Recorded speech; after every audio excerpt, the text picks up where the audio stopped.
That's good. You're faint for whatever reason. I can't tell if that's just because of my end or. No, that's me. I forgot to move my mic in front of my face. Okay, that's much better. I'm just talking like it's like I have a microphone next to my ears, like when I use my AirPods for microphones. Yeah. Well, now I can hear you clear for sure. Yeah, that was whoops. One thing I haven't figured out for whatever reason, and I don't know, I haven't paid enough attention to know if it's been that way since macOS 26 point whatever, but while we record, like while we're talking, there's a little bit of a buzz in my ear over the FaceTime. Not present in the recording, don't hear it anywhere else. It's just, for whatever reason, the connection. Well, Tahoe did some. It's like I'm just gonna because the Apple community has been hating on Alan Dye. I'm just gonna be like, it's Alan Dye like tussling his hand in somebody's hair, and then it's like, all right, check you later, and out of there. Which I honestly don't think it would have anything to do with his team, because they're designed, not this is back end stuff, I think. Yeah, I think so. But it's a perfect juxtaposition to how Craig Federighi's hair actually is. How come nobody hates on Craig Federighi? Because he's got a great personality. He's got a great presence. But at the end of the day, there's stuff that, there's stuff about how Tahoe functions that I don't like. That's probably, at the top of the top of the pyramid. He was the one who said, "Yeah, we'll let that through." Probably. I mean, at some point, responsibility traces to him for all software decisions. What? Is that how it's supposed to work?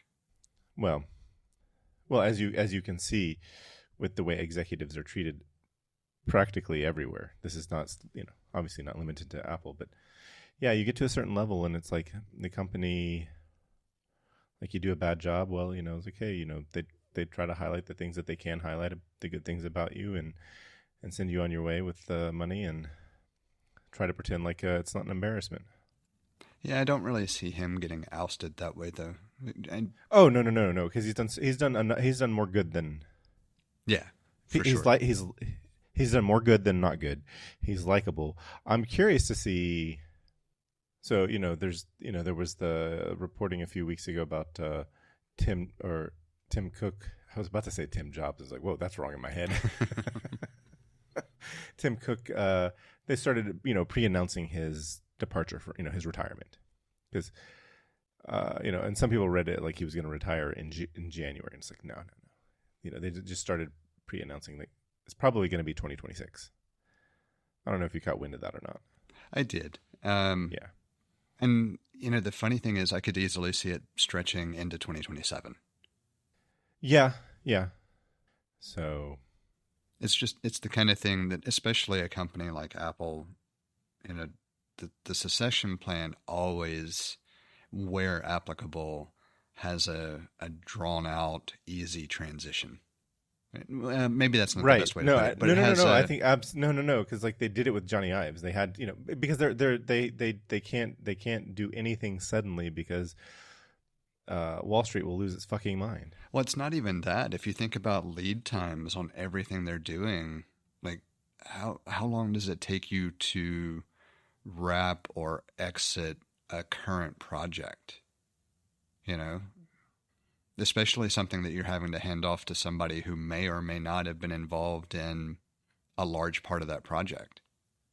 So thinking about like Ive, how many different designs were in some iteration stage that had to be, this is how we got here. And it's probably not that massive, but he was not doing the work on it. He was not doing the day-to-day grind anymore. Like they had promoted him into the clouds. Maybe. It's like we certainly would think that under most circumstances. But if you look at Cook, I really wonder how much he still does relating day-to-day. to the supply chain and that organization day to day. Probably, that's a tricky thing to wonder, because it's like at some point he's got to let go of it and let the I don't remember who the current COO is. Let them do their job, and so that being the case, even if it's like, that's the fun thing that I want, that's the thing that really, I'm passionate about, that's not what you get to do because that's not your role anymore. And so while he may be focused on it and focused on focusing on all of his things from that mindset, I would expect that he is not doing any of that day-to-day COO stuff, but he's focused on that sort of thing, running the company with that mindset. So when they're talking about this or that are not related necessarily to the supply chain, he's working it, I'm sure it's, that part of him is working through the details related to that because that's his focus, or that had been his focus. So maybe you could say he's running it through that lens. Maybe. Running through that lens, perhaps. I could also make the argument that he abdicated certain other responsibilities, via delegation to the COO, and maintained some of the other stuff instead. There's certainly no reason that as the CEO he couldn't be more attuned to the areas that were his expertise and let the current COO focus more on hardware and marketing, for example, just to toss out some random stuff. Yeah. I think, though, that... And to be clear, I don't really think it's done that way. It's just... with a company like Apple that is the way it is, where the transition is always done in this, or attempted to always be done in this longer span, it just makes you wonder what it is that really is being done day to day, where this longer transitory period makes things so much better. I think that Tim Cook probably focused a lot of his time and energy on, up until the beginning of this year, focused a lot of his time and energy on going green, the Project 2030. That's probably a good point.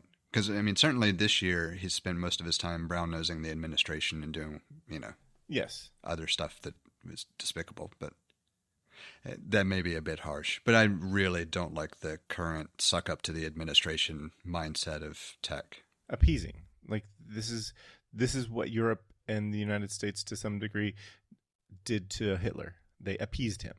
That's corporations in the United States are appeasing Trump.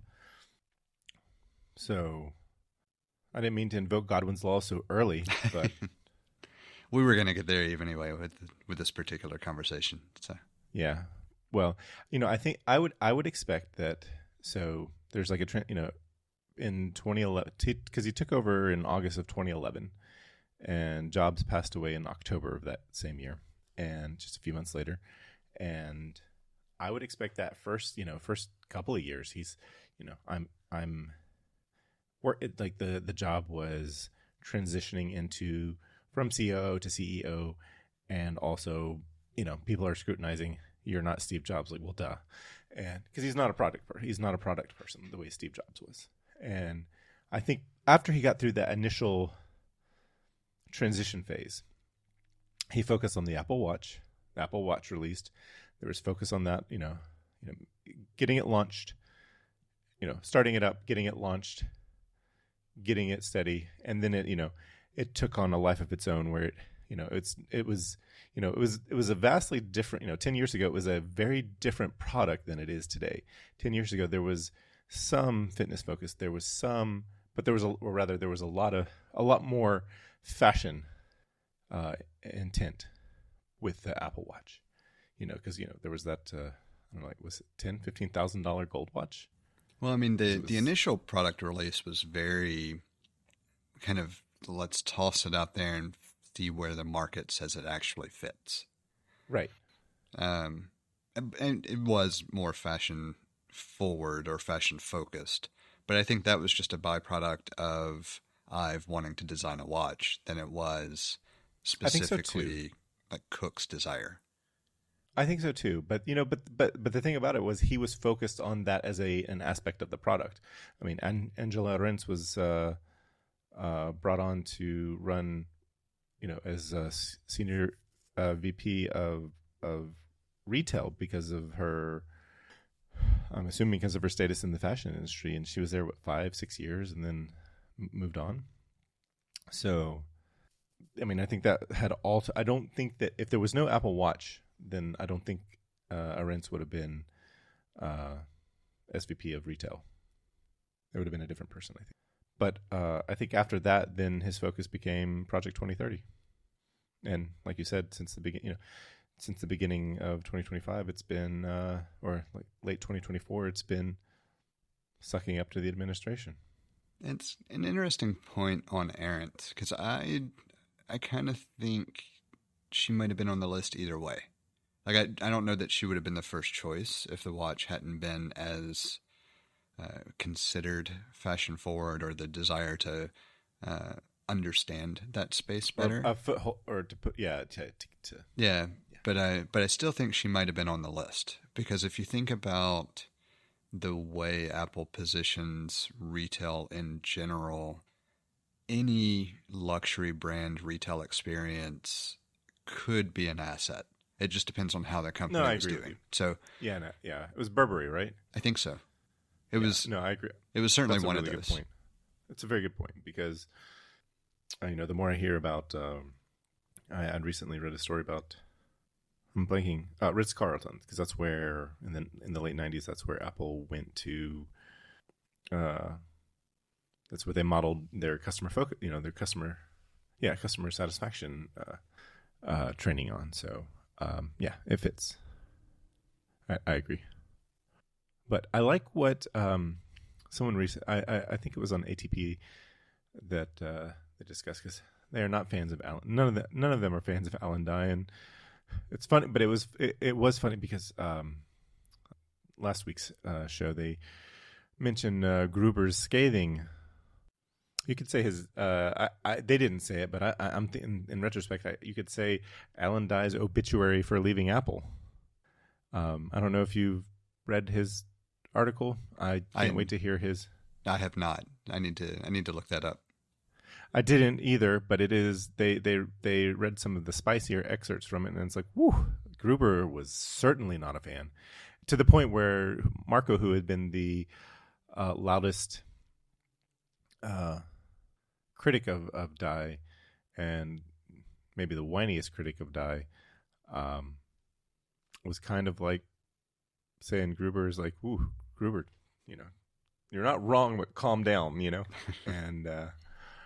Whereas I thought about it reminds me of a little blurb I saw from Sam Morrell. He was talking about how, when you're speaking to let's say you're a man and you're heterosexual and you're talking to your spouse or partner and they're upset at you, the wrong thing to say is calm down. And he mentioned he was going to start saying, "Hey, I like your energy. Bring that in," So I gotta say, Gruber, I kind of liked his energy.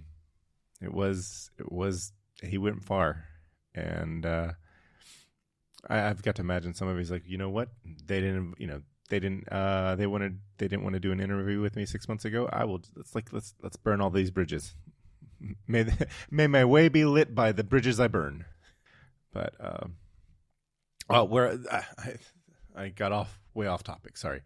Or I went focus on this too far. But the thing that they said that I really liked was, I'm blanking on his name, who's taking over for Dye, who'd been at Apple since the late '90s. So that means he was working on the Platinum interface. He's been working through, he understands Apple. And the thing that I liked was that it looks like, he might be one of the first people who is going to be at one of the new people, or a person in design who is at Apple who still likes computers. When you think about it, it's like, I don't know if Alan Dye likes computers. I think he really likes product shots that look great on a website, static shots that look great on a website, not necessarily about usability or human interface guidelines. So, I feel like, Tim Cook is the same kind of person. He's not a computer guy, and it's like you get a person like Dai who wants to make something pretty. You show it to Cook. He's like, that looks pretty. We'll sell a shit ton of things out of, iPhones. And I can see a person like Federighi be like, no, this is not right. But it's like, stay in your lane, Federighi. So that's kind of my robot chicken episode that I think of in my head. Makes sense. I guess it makes sense is always questionable, right? But like, I follow. I see how it gets there. Curious to see who follows, who succeeds Cook. Didn't they announce that Jeff Williams was retiring? Jeff Williams did indeed retire. That has happened. He was not young enough to take a CEO role because he's as older than Cook. Well, I mean, he could still have taken it. It's not right. It just wasn't. It'd likely. Be a short tenure. But I was I was just trying to think through any other names that were in kind of the operations role that I would even think about, and then he was the only other one that came to mind. I've heard Turnus thrown around. I don't know if I see that.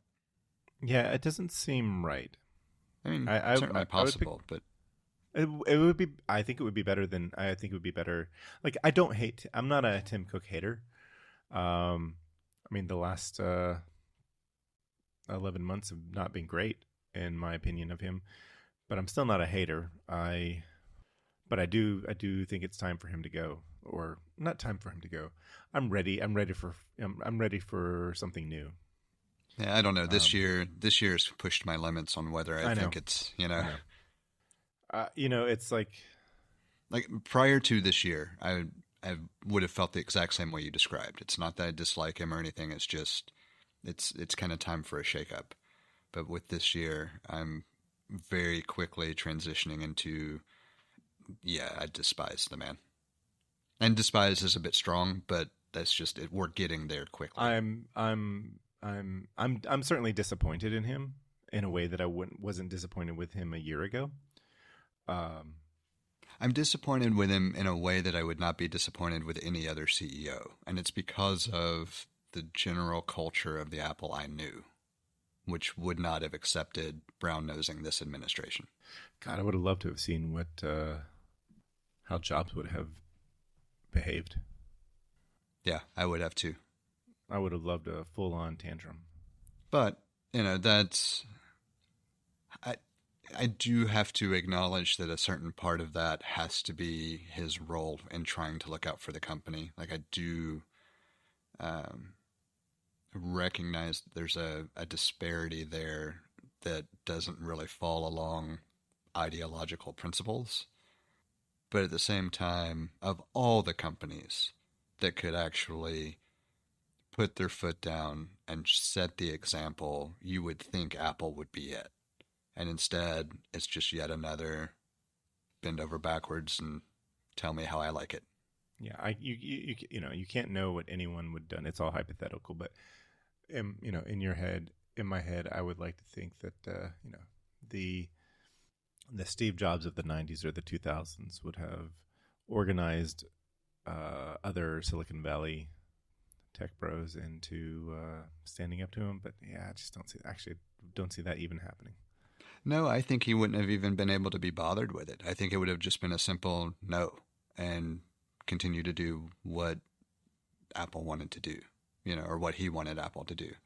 I don't think it would have been anything overly grand or any resistance-leading gesture. It would have just been, we're not doing that. Sometimes that is the gesture. Yeah. That's all. Sometimes that is all you need. Sometimes you just need to be like, no, you're right. But anyway, I think that's enough for wishful thinking. It's a little more than enough, I think. I have not had a chance to come up with notes. Like, I kept looking through different things and nothing really struck me as, I want to talk about it. But at the same time, I think it's just because it feels like it's a lot of the same thing every week at this point. And it's getting, you know what I mean? Like, I don't necessarily want to talk about how disappointing tech companies are, or how much I despise this administration and many of their policies and everything else. But at the same time, that's what the news is all about. at this point. So Yeah. I was just kind of drawing a blank. So the one thing I did put in, and I'm sure this will be a quick blurb and then we'll move on, but I am officially testing for I see that. my purple belt this week. Yes. Yeah. It'll Excellent. be interesting to see how that goes, because this is the first time we've done tests, or at least this group of us. So back a decade-ish ago, apparently he did tests, and then everything business-wise just got big enough that he couldn't keep up with it and didn't have enough stable instructors to be able to keep the tests going. And so he brought them back because of the current stability of instructors and everything else. So he brought testing back with this wave of possible promotions. And so I both love it and hate it. I love it because it's less likely that I have that initial imposter syndrome, because at least there's a basic, baseline that I should have to meet.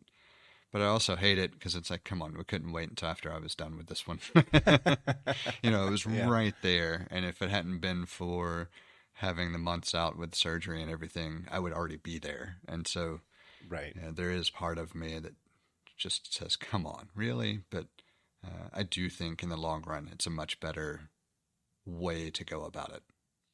And that's pretty much all I had on it. It was just kind of it's a nice thing to mention and move forward. How long do you test individually, or Yes. is it okay? So they announced they were bringing testing back in November, and then starting in November, you had to wait until you were told, hey, we're presenting you for testing or whatever. I don't remember the verbiage they used, but essentially we're saying, hey, you're ready to test.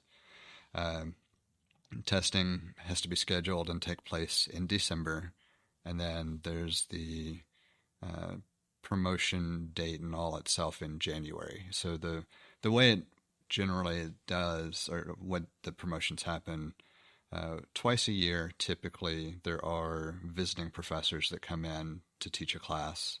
So it's a special one-off. It's referred to as a seminar, and it's normally a couple hours, and it's focused on something that maybe you haven't seen, or it really kind of gets into the details of a couple of positions to try to help expand concepts and all that kind of stuff.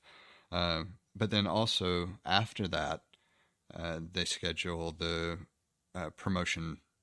We'll call it a ceremony, but it's just, everybody's together. So we're going to go ahead and do promotions after the seminar. That way everybody can see and clap and all that stuff.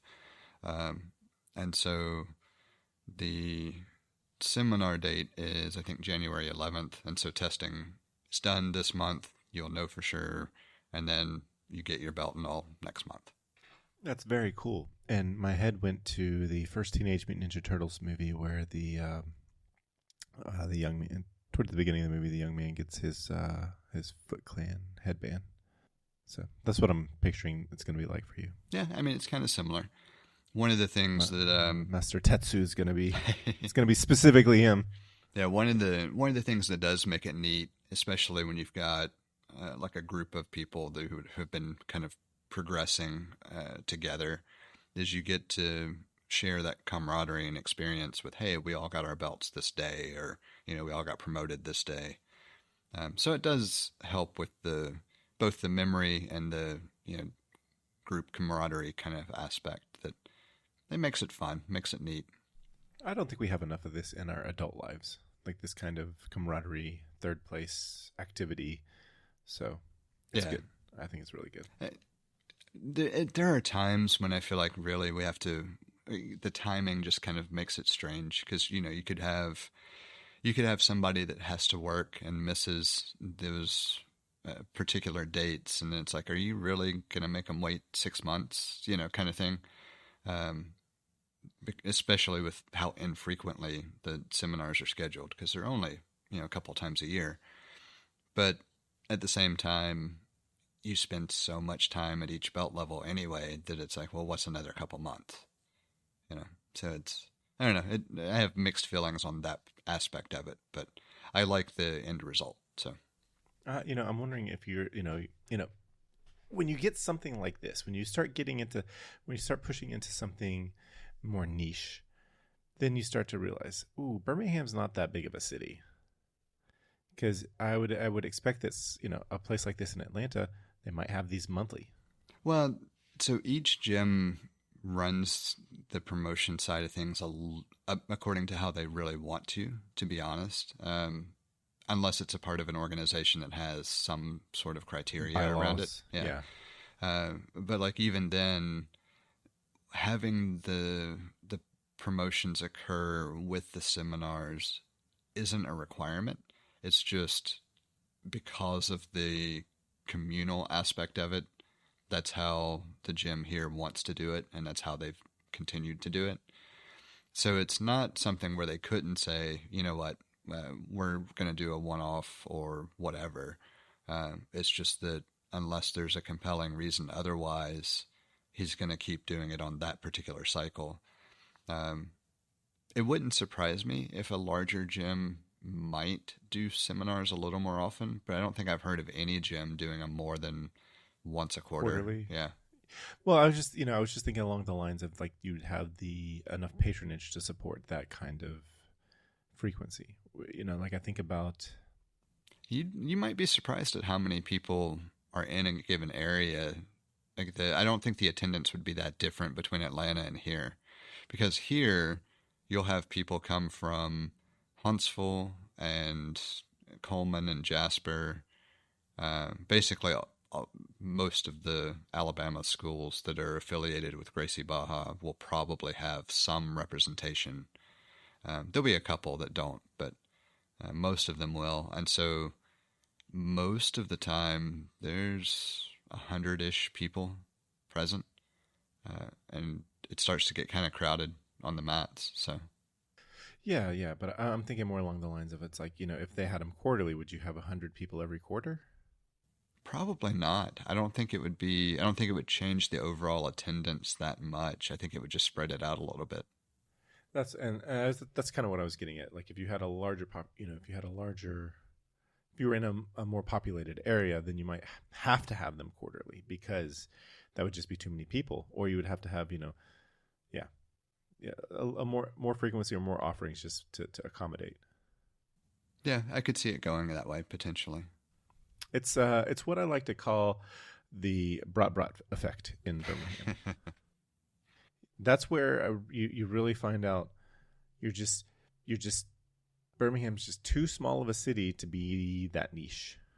Because I was talking about it this week with some folks, and it's just like I asked it, did you ever go to Brat?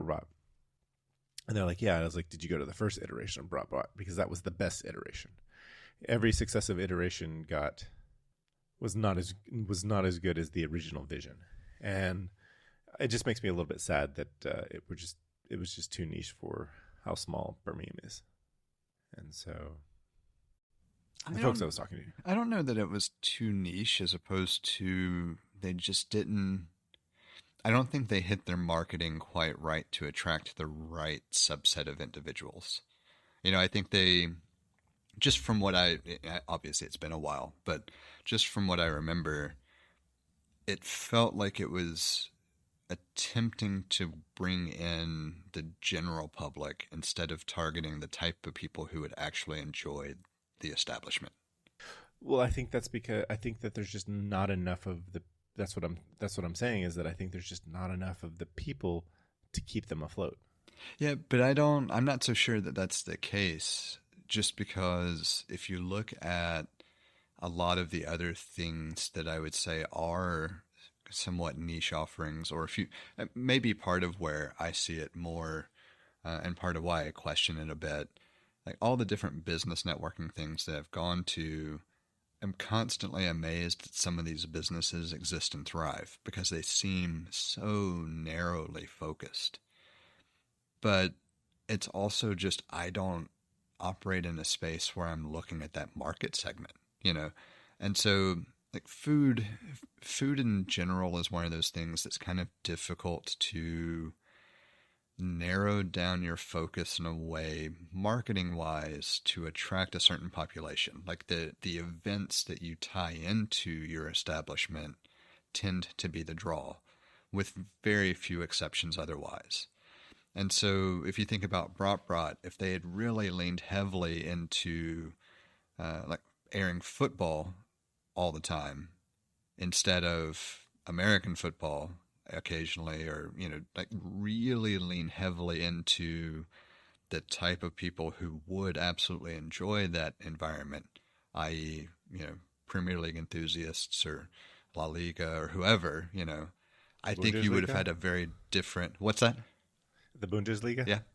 I mean, that there's a built-in market there, but I think that would have been better for them overall, even if it would have meant a little more of a burst-style business environment. But then you can adjust your operating hours to accommodate, and maybe not. But I always felt like they tried to show things that a wider subset of people would be interested in, like college football, instead of really leaning heavily into, if I'm the type of person that I would love to go there, but I want to watch, the Champions League final or, whatever. I don't want to watch Alabama Auburn. Yeah. Yeah. You can go anywhere to do that. Yeah. And that's the only reason that I say that I do wonder how much of it is just that they couldn't really attract the right crowd, as opposed to it was too niche. I think it was. I don't know. I'm not convinced. I think it was too. I think it was too niche because I can't think of. The people that I see out and about in the places are not the people that are fit into that niche. And maybe I could be wrong. I could be dead wrong. But there was another. I'm trying to. There was an English place in Homewood. I can't remember. Blanking on the name. But it also had the same troubles as, and they weren't even. They were just a restaurant. Yeah, they were the ones with the double-decker bath. Yes. I know exactly who you're talking about because we went there a couple of times too. Yeah. But I think they suffer from the same issue. They were just too niche. And I mean, I'm certainly not saying that that's not a valid argument, but I think they had a very similar problem. Now, granted, part of it also is in Birmingham, you have an awful lot of the crowd that thinks Bud Light's a great beer, and that's just all they want to drink, or Coors Light, or whatever other piss water you want to talk about. I can remember when people complaining, it's like, you can't even get any of the local beers here. Like, you couldn't get Good People or Kahawa Brewing from. I was like, yeah, it's all German beer, and it's really good beer. I was like, I miss their Dunkel. I really do.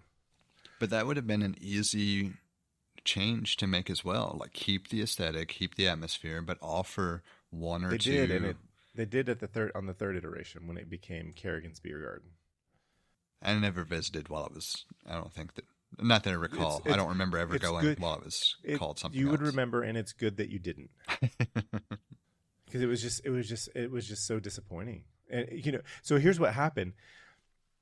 There were two. They knew that they were too niche. They closed for that winter. They reopened, and they were trying to appeal more to the criticism that they received on their first attempt, and then still wasn't working out. So then they renamed themselves to Kerrigan's Beer Garden, and they were offering all the beers. They had to sacrifice the good German beers, and to make way for Cahaba. We can go to Cahaba Brewery and get a beer like that there. That's not that I was the target person, and I guess I just don't go out enough to support them, and or people in my position who were like, yeah, this is where I want to go, because it was my favorite spot when it was open. And then when it became Kerrigan's Beer Garden, I didn't want to go back because it was like all the other places. See, I think it's more to do with the location that's chosen. People like to talk a lot about the thriving downtown scene in a lot of different ways, and I certainly see some aspects of that when we do venture. But the vast majority of the people with the income to eat those types of foods and frequent those types of establishments, when you're talking about a little bit of a higher ticket item, if you will, or a more specialized item, don't live downtown. That's true. It was expensive. Like it certainly was. Like the food was very expensive. Because I would have visited way more often if it had been closer proximity. Like I'm not gonna spend 30 minutes fighting with getting downtown and dealing with parking to go eat. I'm just not. And it was too far away from UAB. Yeah. Like if it had been much closer to UAB, I think it would have done that could have been all the difference. But like the English place, I always felt like was the same kind of thing because what was that English place called? Yeah, I don't. If you said it, I would immediately recognize it. But off the top of my head, I don't remember. Because we even submitted a couple of photos for them if they wanted to use them. Do you remember when they had a call for, hey, if you've traveled and have photos of England, we'd love to use them as well for the local atmosphere? No, I don't remember. Yeah. I missed that. But anyway, I always felt like it was similar with them because you never knew for sure whether the food truck was going to be out somewhere or if they were going to be, or I guess it was a food truck. Or if they were going to be at the restaurant for a bit, and then they finally opened the restaurant full time and kept the truck there instead. And then it wasn't too long after that, in the grand scheme of things, that it just didn't pan out. But I think that was more the transition from a mobile offering to trying to make brick and mortar happen, and just not really having all the pieces in place in a way that made it sustainable. They also, I think, I found an article in AL.com. They were called Little London. Yes. And they were unlucky enough to open in early, to transition from the food truck to brick and mortar in early 2020. Yeah. So, and they made it to the end of the third quarter of 22.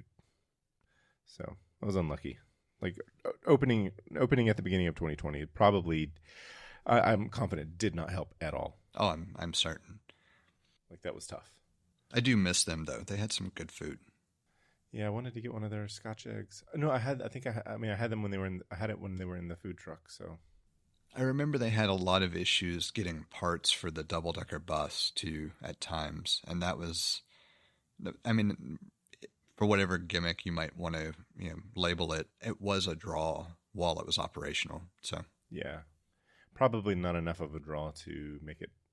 Yeah, probably not. But well, first of all, the food industry is incredibly difficult. You have to be passionate about it. It is not a glamorous. Occupation. It is art. Like when people are even despite all of that, when people are at the top of their game, even out of a food truck, it is art. Yes. And so part of where I was going with this, we've talked a couple of times about Vecchia closing Moss Rock Tacos and opening up the gelato and cafe place.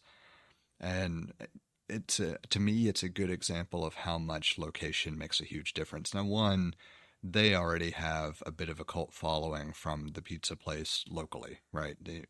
It's just unique enough, just good enough that locals talk about it and sustain the business pretty well.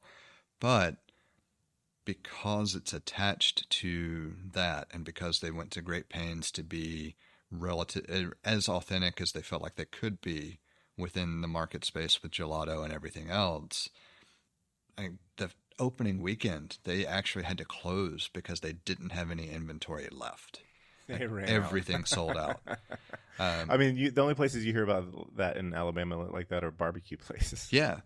And part of it, again, is they did a really good job of getting the word out, making sure the community knew what was going on. But two, that's right in the middle of a massive amount of residential space. Like if you think about how much of Hoover can get to that area in 10 minutes or less, like it's massive, and it's a place that has the disposable income to go pay a little bit of a higher price for gelato instead of going and getting frozen yogurt somewhere.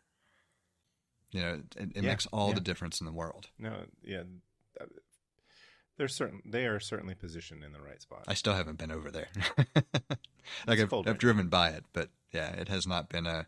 Well, I want to try their coffee because they've got a partnership with someone in Italy that they're the only distributor here for Well, that let's make it happen coffee. this weekend. Um, I think that works. I don't remember anything that we've got this weekend, so I'll double check. But There's no soccer. yeah, I know there's I no mean, for the soccer. kid, there's no kid. There's no kid. There's no soccer for the kids. Yeah, I don't think I have anything. But I'll double check in a minute. I just didn't want to finish or forget the train of thought. But they partnered with a local roaster for uh, their other coffee drinks, so like the espresso style drinks. And I don't remember which roaster, but it was one that I had seen in one other place that I think closed that location. And so I don't know if this is now the sole distribution method for them or if they have a partnership with somebody else. But I thought that was a really good strategy. Find a distributor for roasted just drip coffee that is unique and on point for the theme and brand, but then for everything else where it doesn't matter quite as much. If you're making espresso drinks, you're not quite as concerned about the quality of the bean, for the coffee. Partner with someone who's local and has a name and has a bit of a following. And so that was just kind of neat to see. Somebody seems to know what they're doing over there. Yeah, for sure. And after talking to them, like, I'm not surprised. I met the owners 2-3 weeks ago. It might have been a little bit longer. But they had one of the business networking events was held over there. And so I went specifically to try to meet the owners of Vecchia and talk to them briefly. Yeah, I have nothing on the calendar for this weekend that I know that I have to be worried about. Well, let's sort out some details after this episode. Yeah, at this point, I don't think we're too far off from figuring out a wrapping point either. Oh, we're doing a short one tonight. Well, I mean, we're at 40 minutes ish already in, so that's true. Did you happen to? I didn't read the article I put in the notes last week in depth, but just kind of I thought it was an interesting thing, and it feels more like an advertisement than an actual article. But yeah, because go ahead. I was just going to say I skimmed through it, so I have a rough understanding of what was in the article, but I did not read it in depth either. It's basically everyone. The CEO of IBM has basically said everyone else who's doing AI is running on an unsustainable model. It's the venture capital, the VC model. I don't know if did you watch Silicon Valley? Some, like, not with any real like fervor or anything, but I would catch episodes here and there. Oh man, it's. I mean, for having been in tech, I mean, it feels like at this point, gosh, it started 10 years ago. Yeah, all the episodes that I watched were enjoyable. So but it was why am I blanking? Mike Judge. He set out to basically do an update of Office Space, and it turned into a TV show that was Silicon Valley. And oh man, it was just like, Anyway, it just reminded me of they spoilers. They the protagonist they do enough to fall out of favor with all of the VC possibilities in the valley, and they resort to getting money from an idiot billionaire. And there's a scene where he's like, not revenue. You don't need to talk about revenue. You need, revenue is the first thing you need to, the last thing you need to be talking about. He's like, I don't want to make a lot of money, I don't want to make a little bit of money every day. I want to make a lot of money all at once. And I was just like, oh my gosh, it's a good show. It's a good show. And I can't remember. Oh yeah. So what I was going to say was the IBM's. It felt like that. It just this article felt a little bit like that. But there were some some interesting points in that.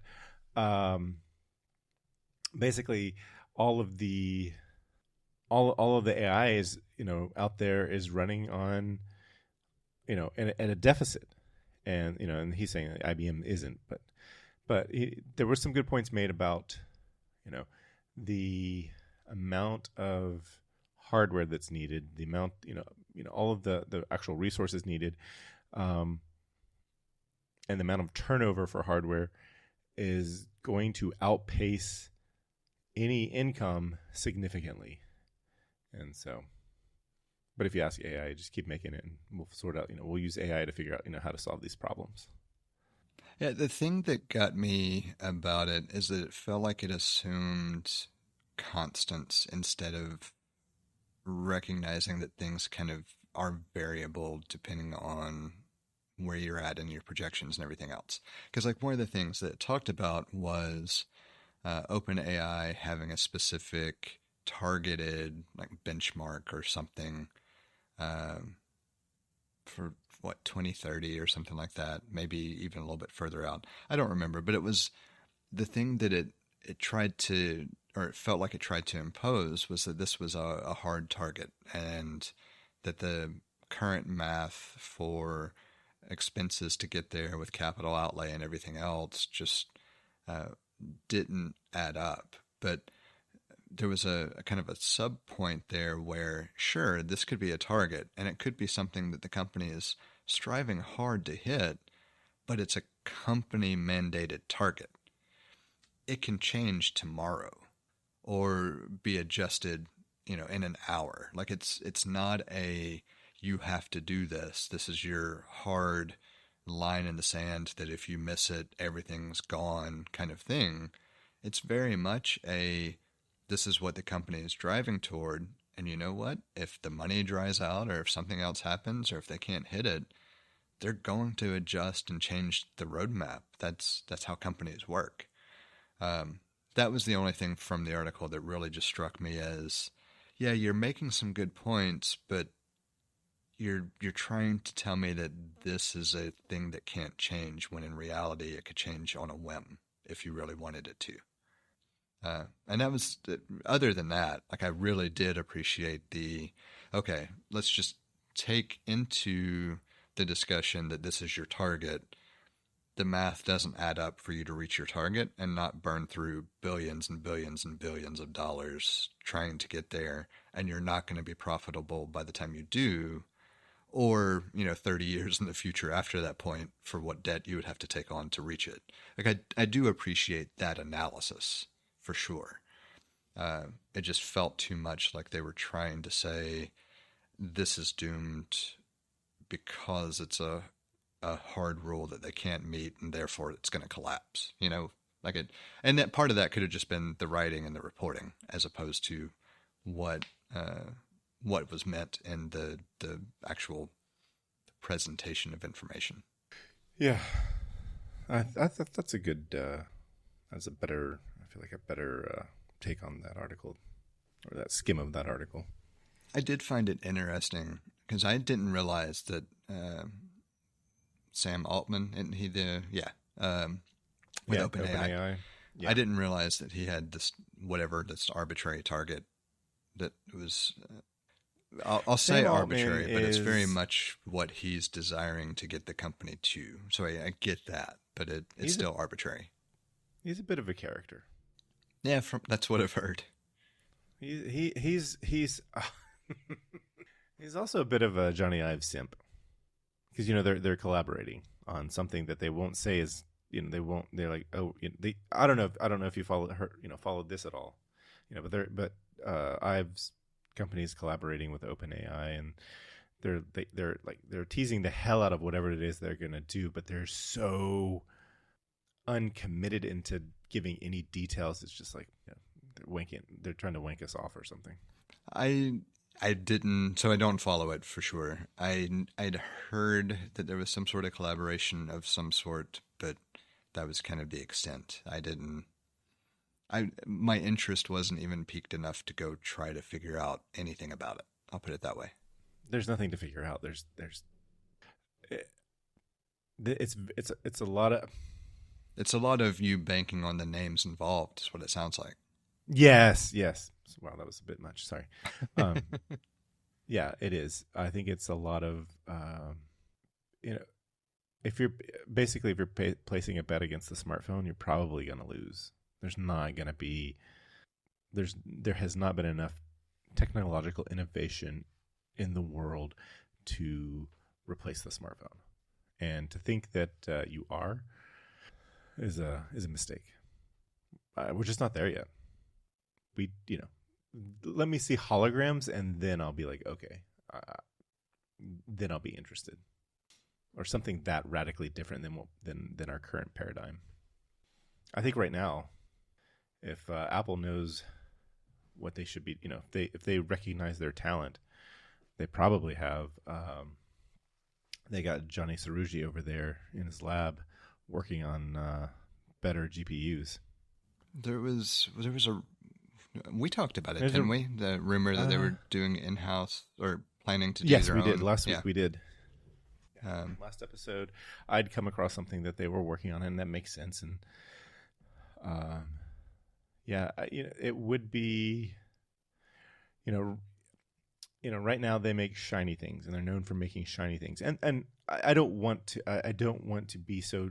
I know this sounds dismissive of the quality of the product of the iPhone and the and the other devices that they make, but they're shiny things. Whereas they have for, let's see, when did the A4 chip came out in 2010? So for 15 years, they have been making top-notch silicon, and they've only gotten better and better. And if they are not making, I mean, this was, you want to talk about expanding into a new market, which Apple hasn't been able to do because all of the markets they're in are so very mature. This is where it is, and that's GPU power for AI. It's very much outside of what they've been doing, but it's not outside of what they've done before. I don't know that it's outside of what they've been doing. It's outside of what they're doing now. Well, it's outside of their current model. Yes, that's what I'm trying to say. But it's not outside of the realm of what the chips might be capable of. Oh, absolutely. That's also what I'm trying to say. Okay. What I'm trying to say, it is outside of the model of, the business model that they're using. They're making shiny thing for consumers, and they're excellent at it. They are the industry leader when it comes to smartphones, in the sense of like, this is what a smartphone should be and do. And I would say that for computers, and I would say that for tablets. What they aren't are industry. They make a rack mount Mac Pro. That's it. It's not even a server. They used to make servers. They used to have, I think they used to, 20 years ago, University of Virginia made a incredibly impressive supercomputer with a fraction of the budget that all of the existing supercomputers were. So it is very much inside of their capabilities, but it's just not been tapped into. And it's kind of one of those things where it's like, most people know Amazon for the retail store, but Amazon makes its money from AWS, and this is a place where Apple could tap into. I guess I should be the CEO. I like that line for the ending, to be honest. But I have more to say, unfortunately. I followed after a moment. Like I was trying to figure out exactly what you meant when you said, yes, you were trying to say that, and then you were trying to say that. But the following statement helped. Yeah, the one big thing that Apple can really do that it has never been successful doing in the past is develop a proper commercial segment. It's done well in the markets where it's provided specific resources commercially. When you think about creative endeavors with, what did Motion and all used to be? We talked about it not too terribly long ago. It was the Wega Studio program. I don't remember it off the top of my head. Shake. So I was going to say Shake, but I thought that was wrong. yeah. So when they bought Shake and absorbed it in, it's something that was groundbreaking and revolutionary at the time for motion effects and CGI and everything else. And Apple did a good job of being a steward with that and providing it and kind of democratizing access to it in a way um, that I would not have expected to ever happen had Apple not been involved. But what they weren't doing a good job of doing was then turning around and having a model that supplied studios with the actual compute power and all necessary to take it to the next level. So it's like they're really good at taking these big commercial things and making it more accessible, but they're not as good at taking their knowledge at making these things that much better and turning around and saying, hey, we can leverage this technology to, like in the Virginia example, build a supercomputer for this particular use case at a fraction of the cost, or build this compute cluster for this purpose for you, leveraging our expertise with silicon for half of what the other competitors could. That's the other direction they have a lot of problem with, I guess, is what I'm really getting down to. And Yeah, I do wonder how much of that is just the nature of how the company, was founded and kind of how it understands its place in the market. And it's still trying to figure out how to change that mindset for like a business to business interaction, and how much of it is just that it's really difficult to figure out what that looks like. Yeah, I think it's they wanted to change the world, and they did, and they wanted to do it, and everybody know about it. That's what happened. They did it a few times, which is kind of amazing. But that's the culture, and that's where it came from, and so nobody ever, like I said, I mentioned, like, Amazon makes the vast majority of its money from AWS, and I don't know what half of the traffic, like, I don't know how much traffic of the internet runs through AWS, but it's not a small amount. People felt it when just 1/4 of it went away in the United States that day. It was it AW East that went down? Yeah, I don't remember. Yeah, and so it was, best I can tell, only nerdy people knew what AW East was. When I heard about it, I was like, I knew exactly what it was, but nobody else in this household is going to know what I'm even talking about. So, like you said, they took things that were not.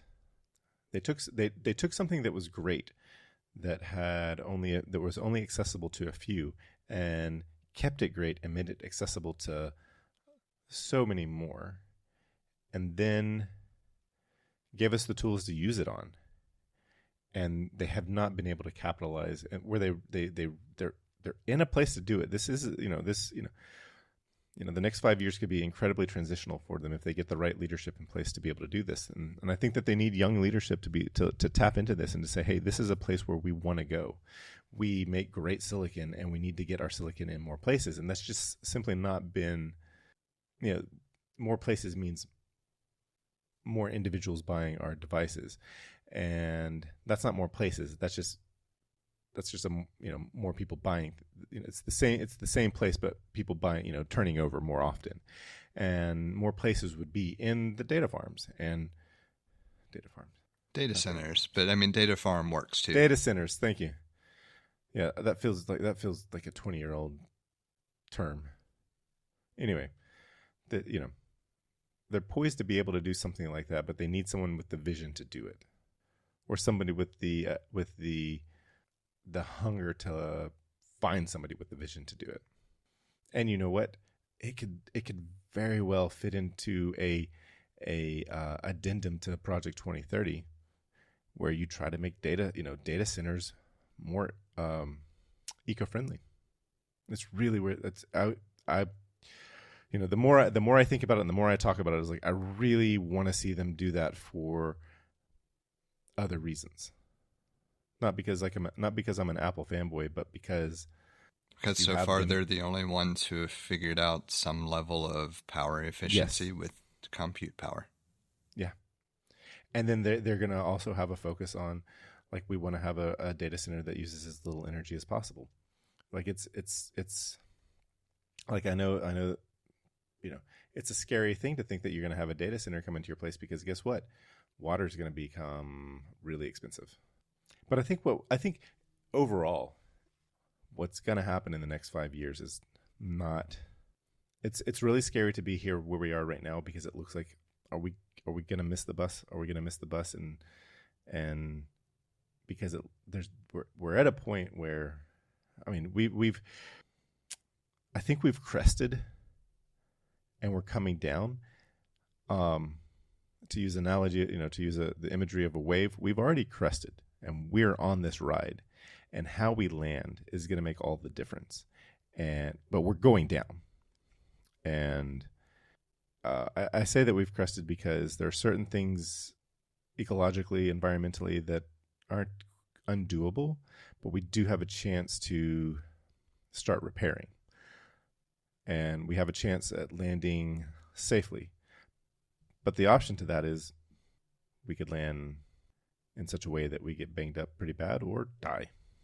We have a number of different ways set up for you to get in touch with us to provide feedback, ask questions, or just comment in about something we've discussed. You can hit us up on Twitter or Instagram at untitled_hosts, or shoot an email over to untitled.hosts@gmail.com. Or get in touch directly with Jesse at jthart.com, or get in touch with me, John, via telepathy.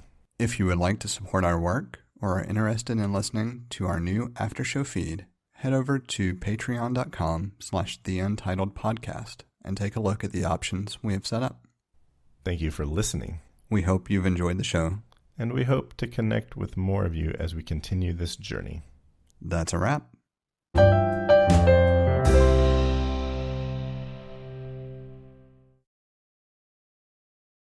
Did you see, I think it was Vanity Fair. It might have been somebody. I don't remember who for sure.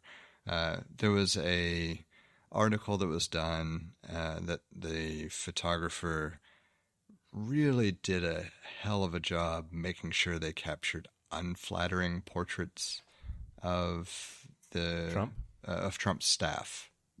Oh, no. I know that. I remember the delight we all got with the Time. Was it Times? Not Times. Time magazine's picture. Yeah. The waddle.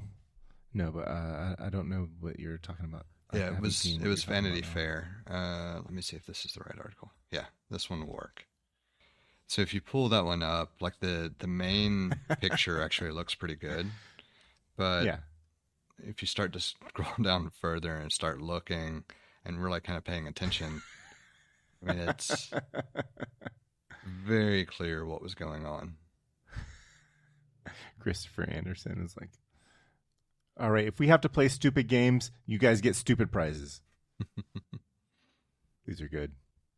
Man, it's like, are there cameras with the stealth mode so you can take a picture and it doesn't make a sound? I mean, you like. Yeah, you absolutely could do so. So the way, like SLRs would, you'd hear the mirror. Yeah, with mirrorless cameras, most cameras have an electronic shutter anyway. But for example, if you take any of the cameras that I have, you can tell it to use mechanical shutter or electronic shutter. And if it's the electronic shutter, there's no sound because it's all electronic. It's, there's no moving parts in that regard.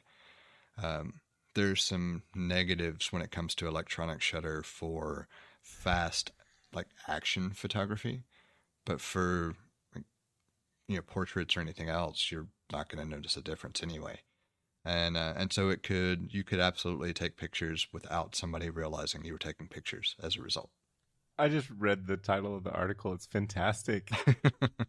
Susie Wiles, J.D. Vance, and the Junkyard Dogs. The White House Chief of Staff on Trump's second term, part 1 of 2. I gotta say, I think my favorite picture is Stephen Miller sitting on the couch, looking like a small. He looks like a young child that isn't getting his Jello or something. Yeah. I want my snack pack, and he's just sulking. He just looks like he's sulking because he didn't get his pudding. And then I don't know who this man is. The next one down after that, it's a man with a blue tie sitting at a table. He looks like a guy who thinks he's really smart and is not. Yeah, I don't know. Wait a minute. No, never mind. I was just thinking, because I never recognize like Stephen Miller by look. I recognize the name and different things he's involved with Right. from commentary. But I saw the picture and it's like, wait a minute, was that what he was wearing? And no, that's not him. I had kind of an interesting conversation with a cousin of mine today. I got more to go back on, but like at the beginning of the month, he sent a message to me. He was thinking about me and was appealing to my. I guess it was a bit of an outreach because he'd recently had. He told me a friend of his, a lifelong childhood friend of his sister, lost her husband and 2 daughters in an airplane crash, which is really tragic. And he sent this video to me by Pastor Vodi Bakum, who passed away in the last 5 years, I think, and it was called "Why You Can Believe the Bible." And not only am I familiar with Vodi Bakum, I don't know. Are you familiar? Have you heard of Vodi Bakum? Not off the top of my head. He is I'm probably familiar with something that has been put out by him, but the name does not ring a bell. He is a preacher that Christians really like because he's a good speaker, and he's logical, and he's got a good way of spinning what you already believe and making it sounding like it is logically sound. But if you know how to pick, if you're looking to pick it apart, it's not that hard to pick apart. And he was actually pretty instrumental in my disengagement from religion. And I'd met him a few times. His son, who, like, when I was in my early 20s, I was working at a company that worked with him on a tour that they had done. He was like a touring preacher for their winter tour that they would host, and I was at the first the kickoff of the tour, and his son, I think, who was probably about 8 or 9 years old at the time, for some reason kept referring to me as the love monkey, and I'm not sure why. But anyway, I just found it really interesting. Like he like I could, it's like I know how to read your playbook, and you have no idea how to who you're talking to, in the sense of it is. Man, I sound like an asshole with what I'm saying. I'm trying to say this and not sound like an asshole, but I don't think you sound like an asshole. I think it's easy to ascribe that thought process when you're talking about being able to debate religious statements, because I don't want to frame it in a way that's misleading either. But if you think about pastors or ministers or whoever, anyone who is trying to teach a passage or trying to explain a belief in a way that's rooted in the framework of religion, for lack of being more, we're trying to make it as positive, I guess, as possible. Because we could really go into where religion is just a whole fucked up mess of shit. But we'll try to be positive for the purpose of what I'm trying to describe. But when you think about anything that operates within that framework, and you talk about someone in describing things and the belief system that goes in, is a part of it, and so the people who get wrapped up in that identity, it's easy to sound like an asshole just for having a logical response to any part of that. And where we have to kind of separate things is that religion is nothing more than a control mechanism, plain and simple. It's all it's ever been, it's all it ever will be. Faith is a different thing. And people attempt to use them interchangeably, and they're not. Your faith is a belief, and it's based on certain ideological principles and certain teachings and everything else. Religion is an organized encapsulation of a set of beliefs and ideologies, but its use is strictly the control of a population. That population might be large, it might be small, but there is no such thing as organized religion absent control. Yeah. And so it's real easy for people to make the mistake of, well, you're arguing against my religious beliefs and you sound like an asshole as a result, but it's not. It's logically pointing out a problem, and it's on the other person to recognize the difference between their faith and belief structure and this religious framework that it's operating in. If you can't tell, I have some pretty strong opinions on the differentiation between the two. But so, not to necessarily derail it or interrupt it all, but it's not being an asshole for being able to logically explain a problem with a presentation of religious frameworks. Well, thank you. I appreciate that. You're welcome. I needed that because I responded and I said, here are the issues that this is the issue that here's where it breaks down for me, and basically landed on, it's like, whatever it is that, like, you have faith and you can't imagine losing that faith. And if there was a time that you didn't have that faith and it came back, there's nothing in you that was instrumental in adjusting how much faith you did or didn't have. It was just a thing that it was an experience that you had to go through. And whatever it is that gives you that faith, I don't have that faith.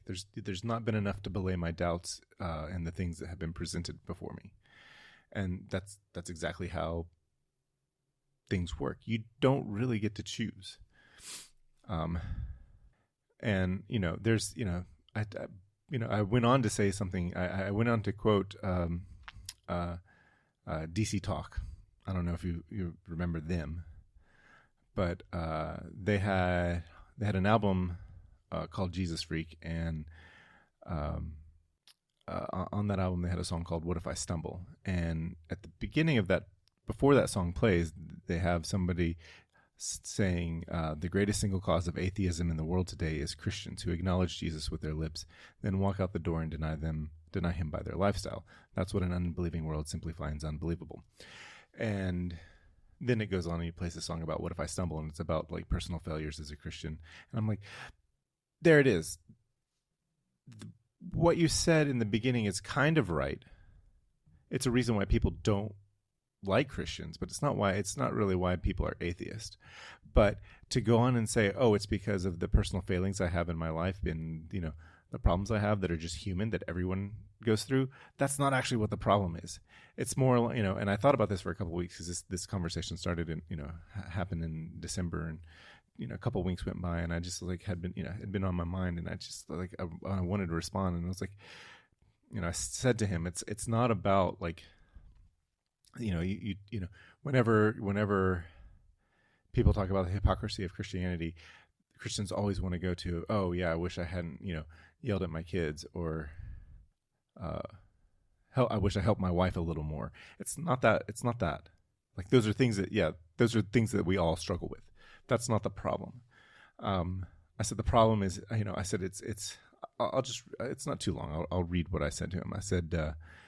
I'd been thinking about this for the last couple of weeks, and I want to expand on what I meant by hypocrisy. The hypocrisy I'm referring to is not Christian failing, struggling, or hurting people in their personal lives. That's just being human. Everyone is trying to make it through life, and we all end up doing things we wish we handled differently, believers and non-believers alike. What I find deeply troubling is something different, seeing large numbers of Christians actively support things I believe are morally wrong, and then call that support God's will. Not private failure, but public endorsements that are the antithesis of teachings of Jesus. I see Christians excusing cruelty, dishonesty, or abuse of power because it serves a political or cultural goal, and that's where the disconnect becomes impossible for me to ignore. When Christians support behavior that can't be reconciled with the teachings of Jesus, behaviors that would have disqualified leaders in any church or organization I grew up in, and then wrap that support in religious certainty, it fundamentally undermines the credibility of those beliefs, at least from my perspective. What compounds this for me is the silence from other Christians who don't agree but won't say anything. From the outside, it looks like complicity. Those are the hypocrisies that inform my skepticism. Not that Christians aren't perfect, but that many seem willing to redefine good and evil when it becomes inconvenient. Then he asked me, can you give me an example? And I said, any Christian that voted for Donald Trump. Yeah, I mean, so are you familiar with John Pavlovitz? No.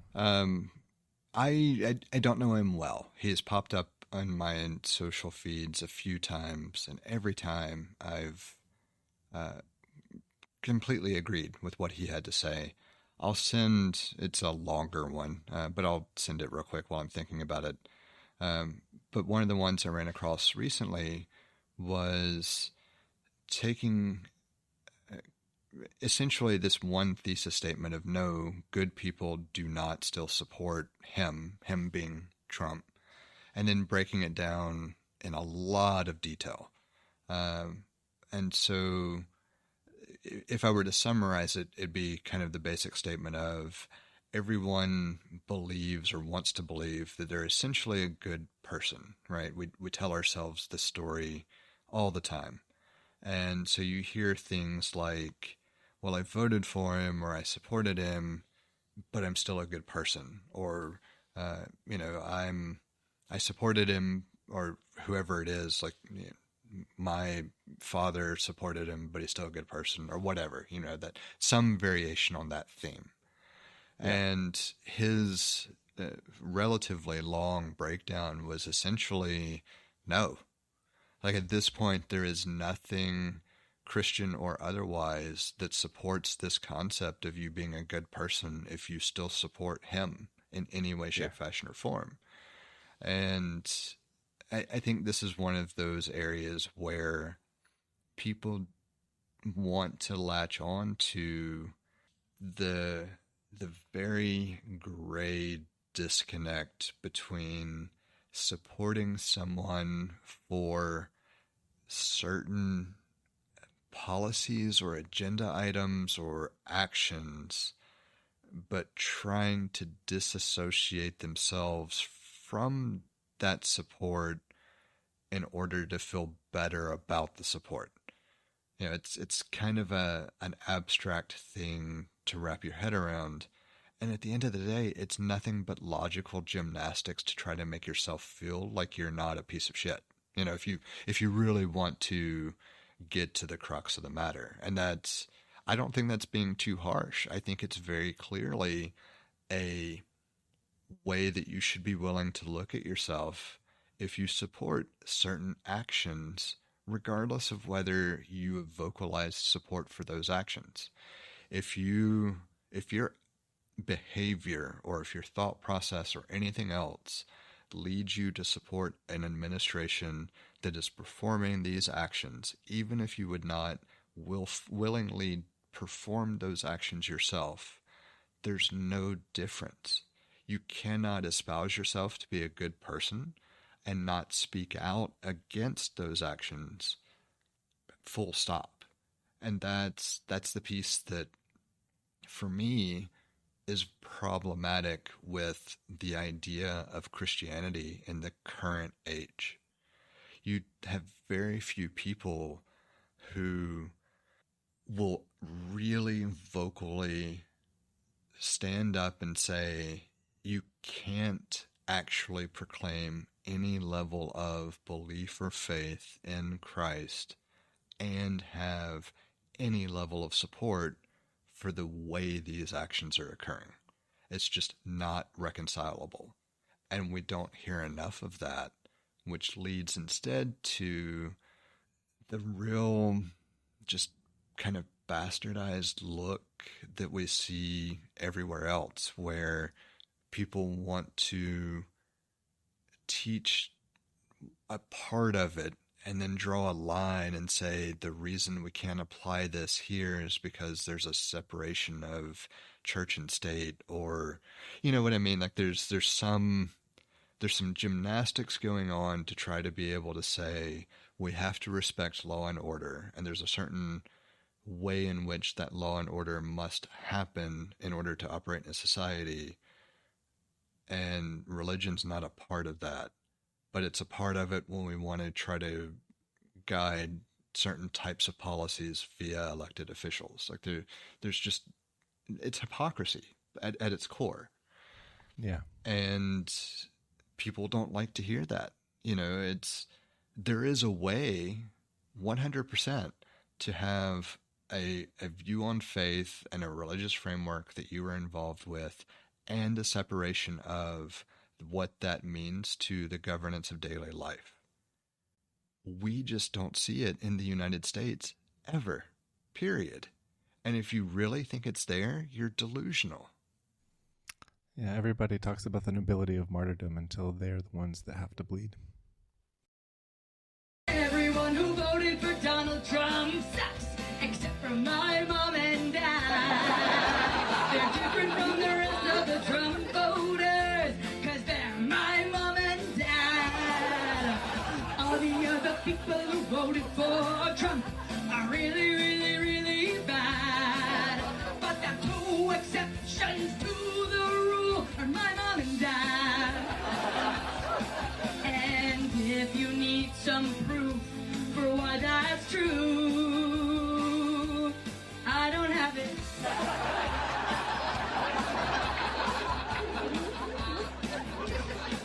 And if your parents voted for Trump too, fuck them, those racist pieces of shit. Don't talk to them anymore, girl. Did that about sum it up?